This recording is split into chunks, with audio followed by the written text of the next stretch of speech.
Oi, queridos alunos do 7º ano, nessa aula de número 16, a gente vai continuar falando de reino animalia, né? Na aula passada, a gente falou das características gerais do reino animalia e falamos de dois filos, o filo dos poríferos e o filo dos quinidários. Nessa aula, a gente vai falar de três filos, o filo dos platelmintos, o filo dos nematódios e o filo dos anelídeos. Para tanto, vamos para o próximo slide, porque vai ter várias doenças que eu também vou ter que comentar aqui, viu? Então, vamos lá. Então, vamos começar com o filo dos platelmintos. Quais são as características? Os platelmintos são os vermes achatados dorso-ventralmente, né? Por isso que esse nome platelmintos, plato, achatado, é o mintos vermes. Então, são os vermes achatados que nem uma folha de papel, ok? Pode ser de vida livre, ou seja, viver na natureza, e aí eles são aquáticos ou habitam o solo úmido, que isso eu estou falando da planária, né? Os platelmintos de vida livre é a planária. Ou pode ter vida parasitária, ou seja, viver no corpo de outro animal, como endoparasitas do fio. Endoparasita, parasita de dentro, né?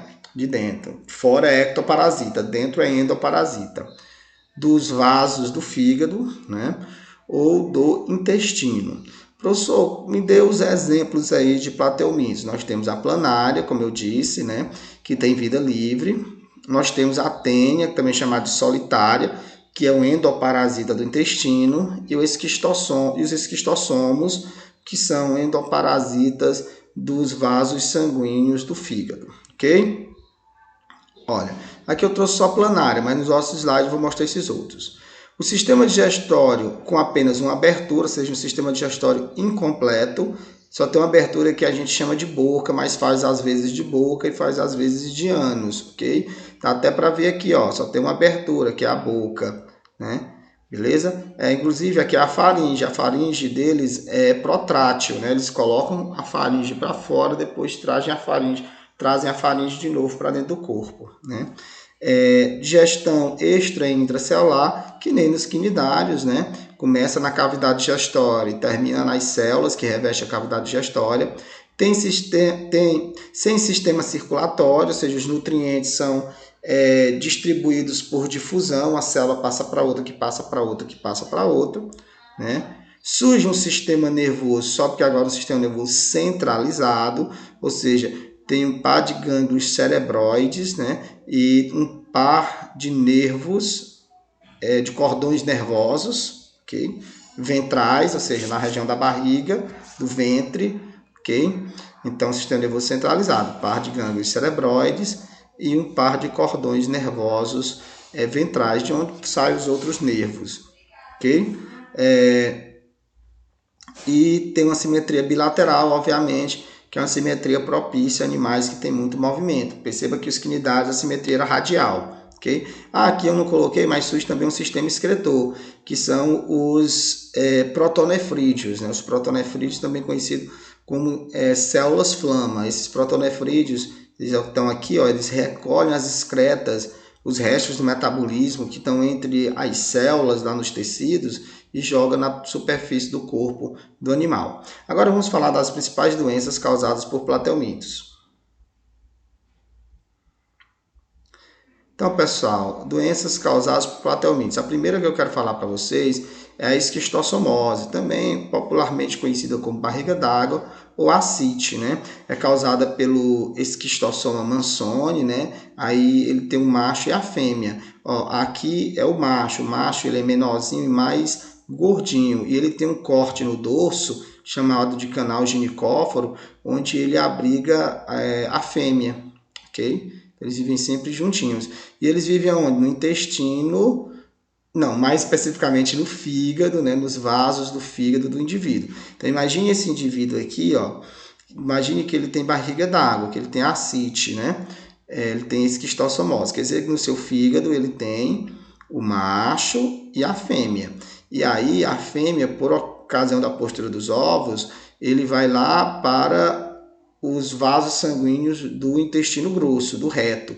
Aí ele põe os ovos, aí os ovos perfuram o vaso sanguíneo do intestino e cai dentro do intestino.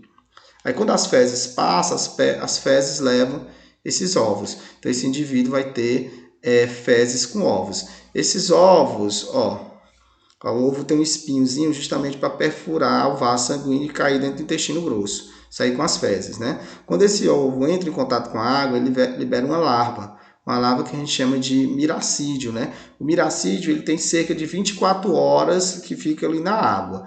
Dentro dessas 24 horas, até 48 horas, se ele encontrar um caramujo, ele penetra no caramujo. Aí no caramujo, que a gente chama de hospedeiro intermediário, ele vai fazer vários tipos de reprodução assexuada, de tal forma que vai produzir várias cercárias. Aí as cercárias vivem ali há 3 dias, né, ali na água, e se encontrar uma pessoa nadando nessa água, a cercária entra pela pele, cai na corrente sanguínea e vai se instalar no fígado desse indivíduo. Aí esse indivíduo também vai ter esquistossomose, né? Que se caracteriza por aumento do fígado, aumento do baço, acúmulo de fluido na região do abdômen, o abdômen fica para frente, né? Por isso que barriga d'água, ok? Então, é uma doença que você pode prevenir muito bem, tendo força em casa, né? Fossas sépticas, também tendo saneamento básico, né?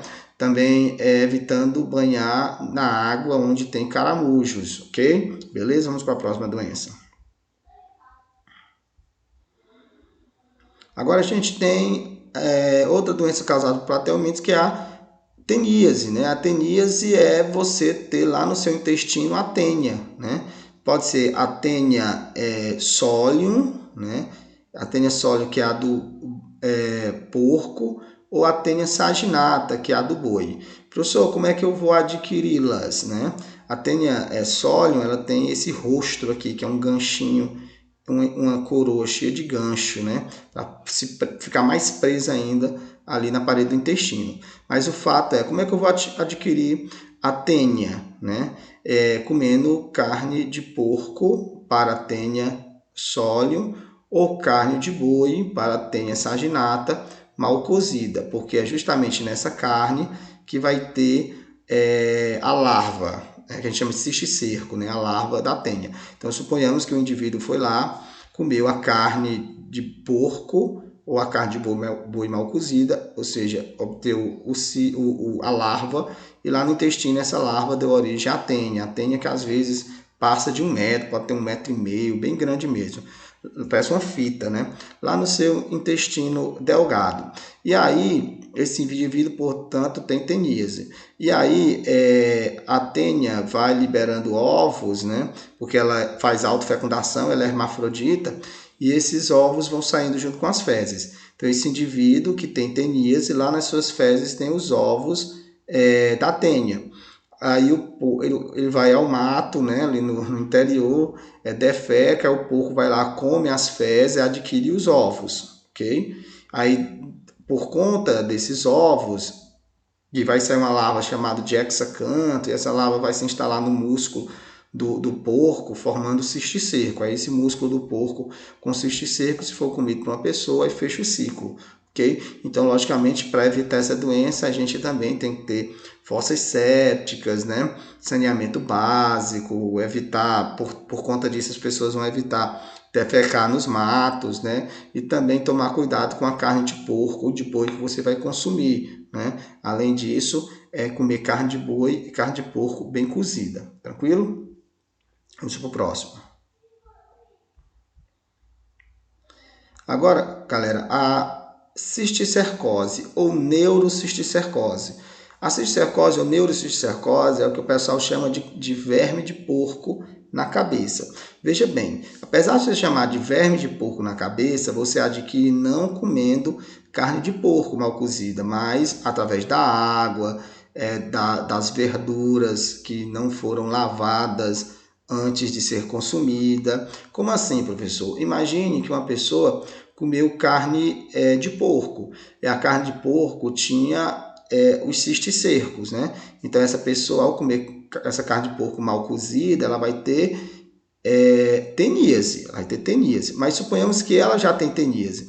Então, aí, nas suas fezes, vai ter os ovos da tênia solium, sempre da tênia solium. Cisticercose é só da tênia do porco, ok? Aí, esses ovos aqui podem ir parar no porco. Se o porco comer as fezes, beleza, aí o ciclo vai ser aquele ciclo que eu mostrei no slide passado. Mas pode ser que, de alguma forma, esses ovos das fezes vai contaminar outro ser humano. Como? Ou a pessoa se autocontamina porque fez o número 2, né? Defecou, não lavou as mãos ficaram cheias de ovos, de tênia sólio, e ele manipulou o alimento e comeu esse alimento, então ele se autocontaminou, ou levou a mão à boca, ou ele defecou próximo de lagos, lagoas, e esses ovos foram parar na água, na lagoa, e esses ovos, por exemplo, essa água serviu para aguar vegetais, esses vegetais ficaram cheios de ovos, e você comeu os ovos, e consequentemente, ao comê-los, você, em vez de ter teníase, porque teníase é quando você come a carne de porco, né? Aí você vai ter teníase, porque você vai fazer a ingesta do cisticerco. Aqui você está ingerindo os próprios ovos. Os ovos que deveriam ser ingeridos pelo porco, né, foram ingeridos por você. Então, o cisticerco que deveria estar no porco vai estar em você, né? Então, você vai ter uma cisticercose. E esse cisticerco geralmente é no cérebro. Por isso que neurocisticercose, que o pessoal chama de verme de porco na cabeça. Então, o verme de porco na cabeça nunca que você adquire porque comeu carne de porco, mas porque uma pessoa que já tinha comido carne de porco mal cozida, que já tinha a tênia sólium no seu intestino, aí, consequentemente, suas fezes vão ter ovos, e esses ovos, de alguma forma, vão contaminar o alimento, a água, e você vai fazer a ingestão desses ovos. Os ovos que deveriam ir parar no porco vão parar em você. O cisticerco que deveria surgir no porco surge em você. Aí você vai ter neurocisticercose, uma doença muito complicada, porque pode causar, por exemplo, epilepsia, okay? E outros problemas neurológicos graves. Vamos para o próximo.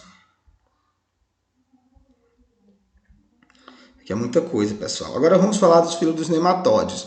Os nematóides, o principal nematóide mais conhecido é a lombriga, né? A lombriga. Então, os nematóides são os vermes alongados, afilados nas extremidades. Realmente, eles são alongados, nas extremidades eles são mais estreitinhos. A gente chama que eles são fusiformes, ok? Eles não são vermes chatos, eles são vermes fusiformes, né?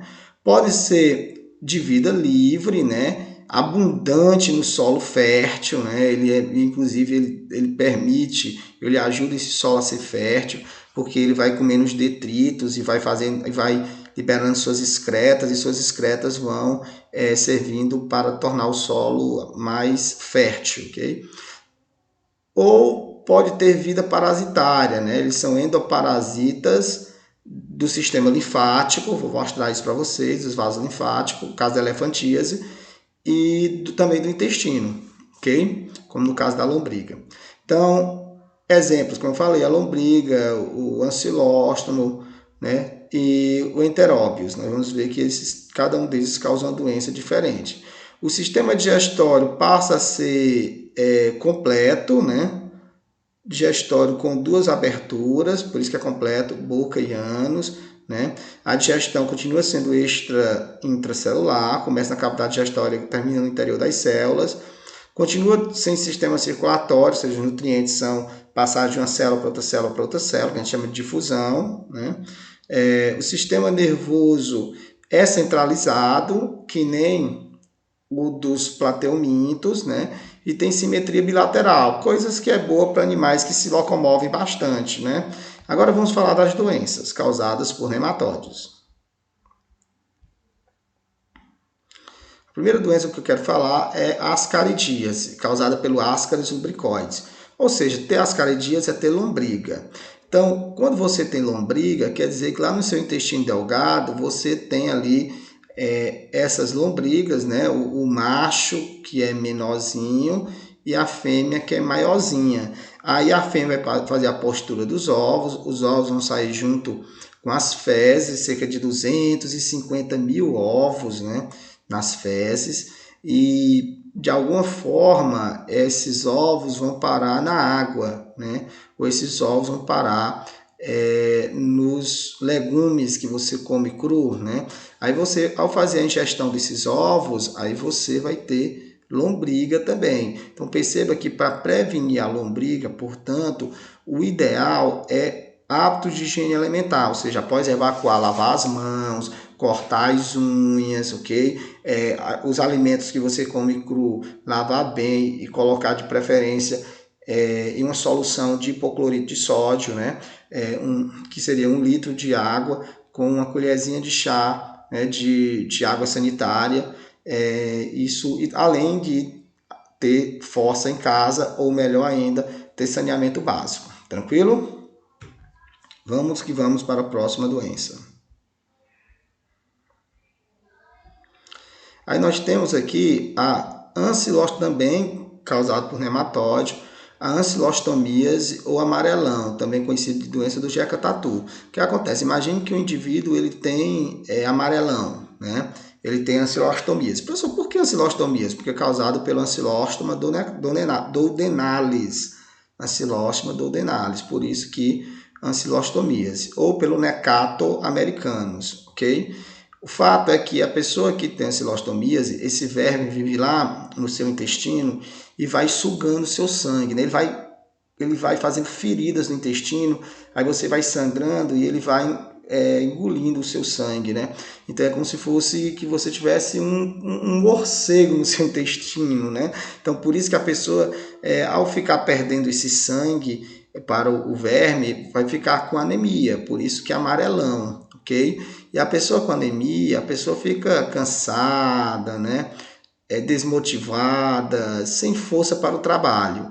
E o Monteiro Lobato, né, no livro chamado de Urupês, ele mostra que o homem do campo aqui no Brasil, ele tem a fama de ser preguiçoso. E ele não é que ele seja preguiçoso, indolente, é porque ele é tão infestado de toda sorte de vermes, e os vermes tiram toda a energia desse homem do campo, que não sobra energia para ele produzir, ok? E aí ficou o famoso exemplo do Jeca Tatu.